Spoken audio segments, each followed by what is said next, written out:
இன்னைக்கு நம்ம புதுசா ஒண்ணு ட்ரை பண்ணலான்ட்டு ஒண்ணு ட்ரை பண்றேங்க.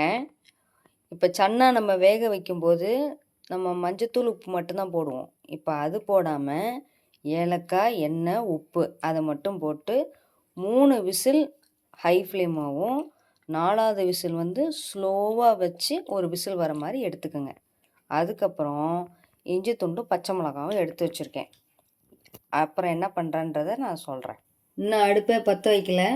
இப்போ பேனை வடை சட்டி வச்சிருக்கோம். இப்போ இந்த வேக வச்ச சுண்டலை இதில் போடுறோம். வந்து எல்லாம் கலந்த ஒரு மசால்.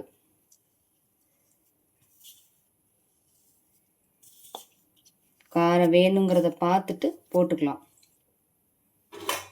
நடுவில் கொஞ்சம் ஜீரகம், கொஞ்சம் ஓமம்,